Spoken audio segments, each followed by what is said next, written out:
안녕하세요. 이동률 목사와 함께하는 매일 성경 큐티 시간입니다.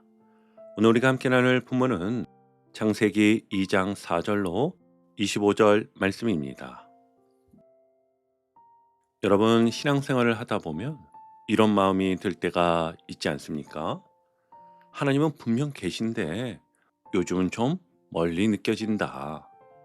예배는 드리고 말씀도 듣고 기도도 하는데 정작 하나님과 함께 살고 있다는 느낌이 흐릿할 때 말입니다. 오늘 우리가 묵상하는 창세기 2장은 바로 그 지점에서 시작합니다. 창세기 1장에서 하나님은 말씀 한마디로 세상을 창조하십니다. 빛이 있고 바다가 갈라지고 생명이 번성합니다. 그런데 2장에 들어오면 성경은 이렇게 다시 말을 꺼냅니다. 이것이 천지가 창조될 때에 하늘과 땅의 내력이니. 아멘. 여러분, 이건 다시 창조 이야기를 반복하려는 게 아니에요. 성경은 방향을 이렇게 바꾸는 겁니다. 이제부터는 무엇을 만들었는가가 아니라 왜 이렇게 만드셨는가를 이야기하겠다. 다시 말해 창세기 2장은요, 관계의 이야기입니다. 그리고 이 이야기의 중심에는 하나님과 사람 사이에 거리가 놓여 있습니다. 자, 그럼 이제 본문을 한번 들어가 보겠습니다. 우리 먼저 4절을 천천히 다시 한번 볼까요? 이것이 천지가 창조될 때에 하늘과 땅의 내력이니 여호와 하나님이 땅과 하늘을 만드시던 날에. 아멘. 여기서 눈에 딱 들어오는 단어가 하나 있습니다. 바로 내력입니다. 내력은 단순한 기록이 아니라 이 일이 어떻게 시작되었는가, 또 왜 이런 과정이 필요했는가를 설명하는 말이지요. 즉, 하나님은 창조를 결과로만 보여주시지 않고 창조에 담긴 하나님의 마음과 방향을 설명하기 시작하신 겁니다. 그리고 여기서 아주 중요한 변화가 하나 나타나는데요. 하나님을 여호와 하나님이라고 부릅니다. 창세기 1장에서는 하나님이라고 불렀는데 창세기 2장에서는 여호와 하나님. 이건 단순한 호칭의 변화가 아니라 관계가 가까워졌다는 변화였습니다. 여호와라는 이름은요, 사람과 관계를 맺으시는 하나님, 언약의 하나님을 나타냅니다. 쉽게 말하면 이런 거예요. 드라마 많이 보셨지요? 멀리서 지켜보는 대표님에서 이제는 내 이름을 불러주시는 분으로 등장하시는 겁니다. 하나님은 더 이상 멀리서 세상을 관리하시는 분이 아니라 사람의 삶 가까이로 들어오시는 분으로 등장하십니다.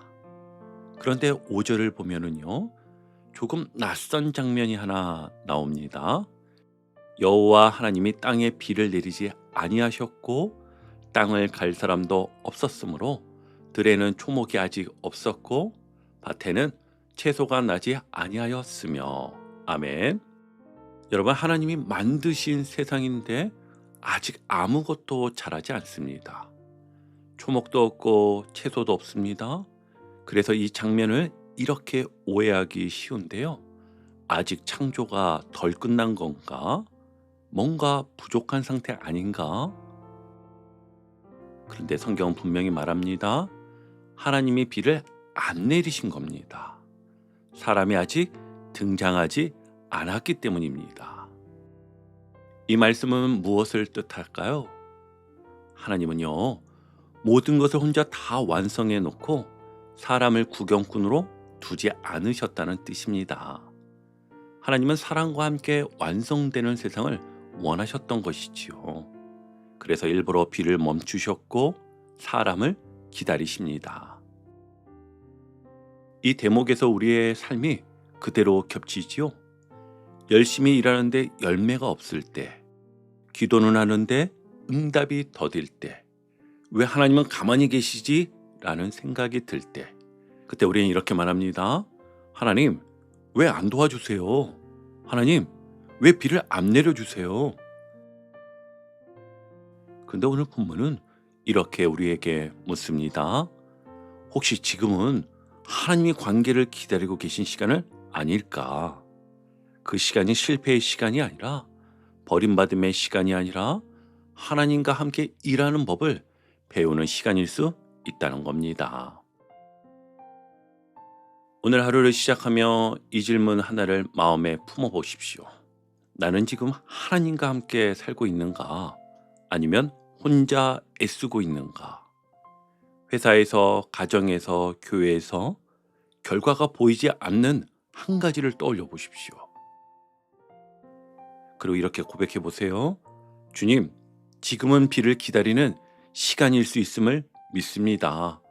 저를 혼자 두지 않으시는 하나님을 신뢰합니다. 오늘 당장 환경이 바뀌지 않아도 괜찮습니다. 하나님은요, 결과보다 관계를 먼저 회복시키시는 분이기 때문입니다. 자, 이제 7절로 가보겠습니다. 여기서부터는 관계가 더 선명해집니다. 하나님이 사람을 멀리서가 아니라 아주 가까이서 손으로 빚으시고 숨을 불어넣으시거든요.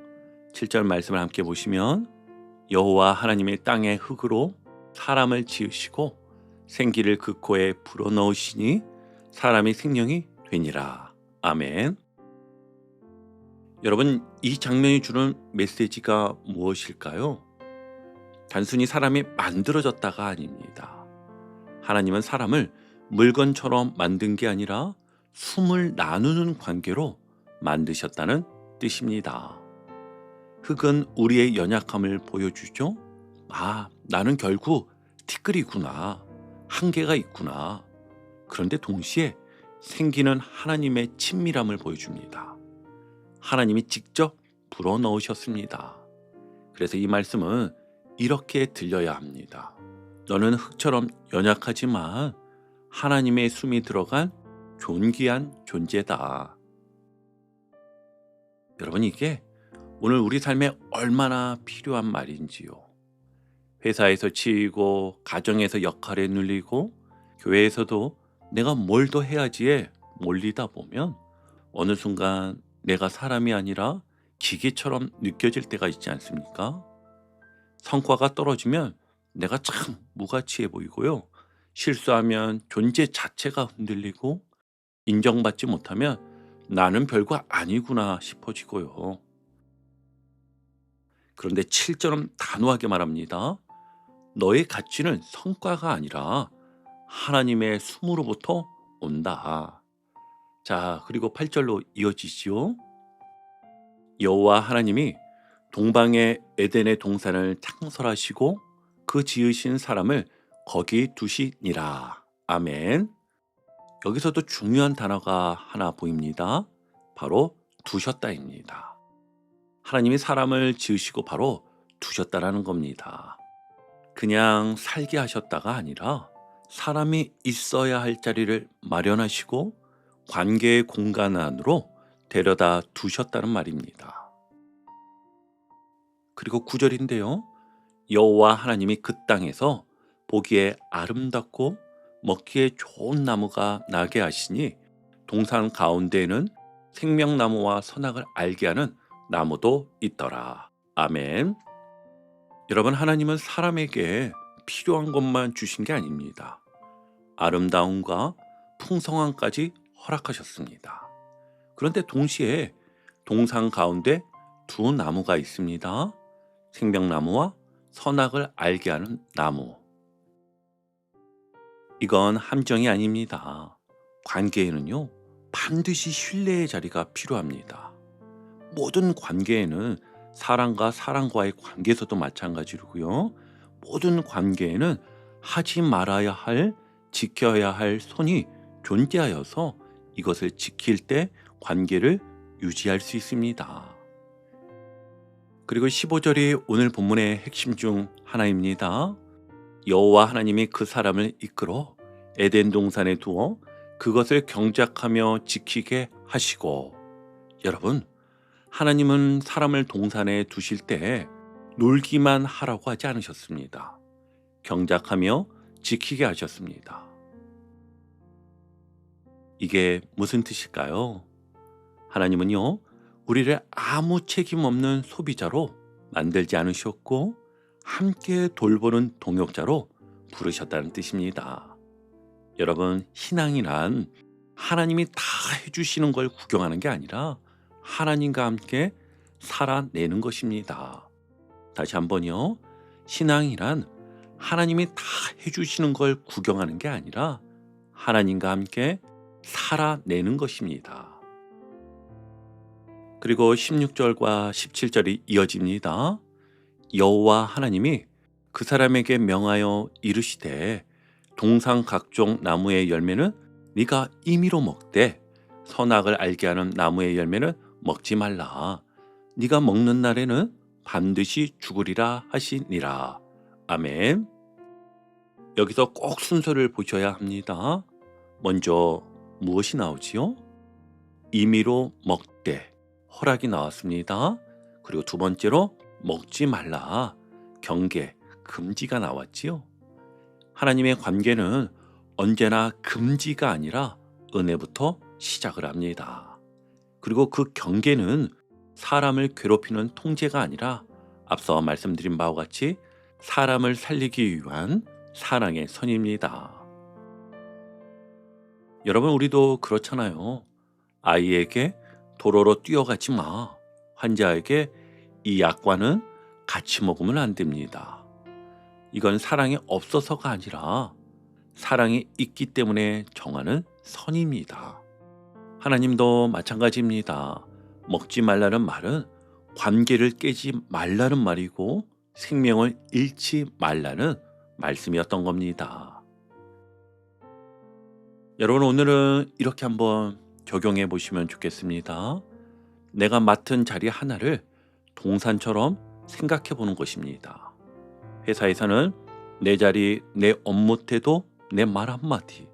가정에서는 내 말투, 내 표정, 내 시간 사용.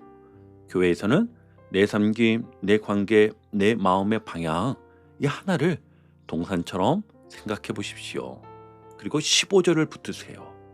그것을 경작하며 지키게 하시고. 그러니 오늘 딱 두 가지만 해보십시오. 경작, 오늘 한 사람을 살리는 말 한마디를 심자. 지킴, 오늘 내 감정을 방치하지 말고 기도로 지키자.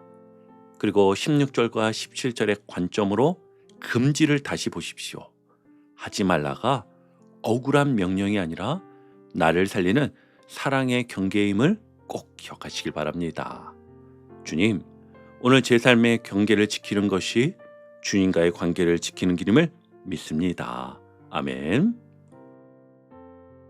자, 이제 마지막 단락인데요. 먼저 18절에서는 여기서 하나님이 처음으로 좋지 않다라고 말씀하십니다. 여호와 하나님이 이르시되 사람이 혼자 사는 것이 좋지 아니하니 내가 그를 위하여 돕는 배필을 지으리라 하시니라. 아멘. 여러분, 이 말이 참 중요합니다. 창세기 1장에서는 계속 좋았더라 하셨잖아요. 그런데 2장에서는 좋지 아니하니가 나옵니다. 무슨 뜻일까요? 하나님은 인간을 혼자 버티는 존재로 설계하지 않으셨다는 뜻입니다. 신앙도 그렇고 인생도 그렇습니다. 나 혼자 잘하면 돼. 나 혼자 견디면 돼. 그렇게 살다 보면 어느 순간 마음이 메마릅니다. 하나님은 그 상태를 향해 분명히 말씀하십니다. 좋지 않다. 그리고 돕는 배필을 말씀하시죠. 돕는다는 말은 아래에서 보조하는 의미가 아니에요. 서로를 살리고 서로를 채워주는 관계를 뜻합니다. 그 다음에 하나님이 어떤 장면을 보여주시죠? 19절과 20절을 보면 아담은 동물들에게 이름을 붙입니다. 해야 할 역할도 있고 해야 할 사명도 있습니다. 그런데 성경은 이렇게 말합니다. 아담이 돕는 배필이 없으므로. 일이 있어도 사명이 있어도 외로움은 해결되지 않는다는 것이지요. 여러분, 이 모습이 우리 삶과 너무 닮아 있지 않습니까? 직장에서 바쁜데 마음은 더 외로울 때가 있어요. 교회에서 봉사하는데 속은 텅 비어 있을 때가 있지요. 가정 안에 있어도 나를 알아주는 사람이 없다고 느껴질 때가 분명히 있습니다. 그때 하나님은 그 외로움을 내 믿음이 부족해서라고 몰아붙이지 않으시고 좋지 않다고 말씀하십니다. 그리고 하나님이 직접 개입하시지요. 21절과 22절을 보시면 여호와 하나님이 아담을 깊이 잠들게 하시니 잠들매 그가 그 갈빗대 하나를 취하고 살로 대신 채우시고 여호와 하나님의 아담에게서 취하신 그 갈빗대로 여자를 만드시고 그를 아담에게로 이끌어 오시니. 아멘. 여기서 핵심은 이것입니다. 관계는요, 사람이 만들어내는 작품이 아니라 하나님이 이끌어 오시는 선물이라는 것입니다. 다시 한번요, 잘 들어보세요. 관계는요, 사람이 만들어내는 작품이 아니라 하나님이 이끌어 오시는 선물이라는 것입니다. 그래서 아담이 23절에 이렇게 고백하지요. 이는 내 뼈 중에 뼈요 살 중에 살이라. 이것을 남자에게서 취하였은즉 여자라 부르리라. 그리고 24절은 관계의 원리를 선포합니다. 이러므로 남자가 부모를 떠나 그의 아내와 합하여 둘이 한 몸을 이룰지로다. 아멘. 하나님은 관계를 잠깐의 감정으로 세우지 않으시고 언약적 결합으로 세우십니다. 마지막 25절도 중요합니다. 아담과 그의 아내 두 사람이 벌거벗었으나 부끄러워하지 아니하니라. 아멘. 여러분, 이 말은 수치가 없다는 말이 아니라 숨김이 필요 없는 관계라는 뜻입니다. 있는 그대로를 받아들일 수 있는 관계, 두려움 없이 드러낼 수 있는 관계, 그게 하나님이 의도하신 관계의 본래 모습인 것입니다. 오늘 적용은 아주 구체적으로 해보시기 바랍니다. 관계가 어려워질 때 우린 보통 두 가지를 합니다. 먼저는 더 세게 말해서 이기려 하거나 아니면 아예 마음을 닫고 숨어버리거나. 그런데 25절은 말하였지요. 부끄러워하지 아니하니라. 오늘 하루 한 관계에서 숨지 않는 연습을 해보시기 바랍니다. 가정에서는요, 미안해, 오늘 내 말이 날카로웠어. 회사에서는 제가 놓친 게 있었습니다. 다시 정리해 보겠습니다. 교회에서도 요즘 제 마음이 지쳐 있어요. 기도를 부탁드립니다. 거창할 필요 없습니다. 한 문장만 진실해줘도요, 관계는 방향이 바뀌게 됩니다. 이제 오늘 큐티를 정리하며 마무리하겠습니다. 여러분, 오늘 창세기 2장이 전하는 메시지는 분명합니다. 하나님은 세상을 만드신 분일 뿐 아니라 사랑과 관계를 맺어주시는 분이십니다. 혹시 오늘 삶이 메말라 있다면 그것은 실패가 아니라 관계로 다시 부르시는 하나님의 신호일 수 있습니다. 오늘 하나님과 함께 사람과 함께 살아가는 자리로 다시 한 걸음 나아가시기를 주님의 이름으로 축복합니다. 아멘. 오늘도 복음의 기쁨과 확신으로 승리하는 하루 되시길 축복합니다. 함께 해주셔서 감사합니다. 내일 큐티 시간에 다시 뵙겠습니다.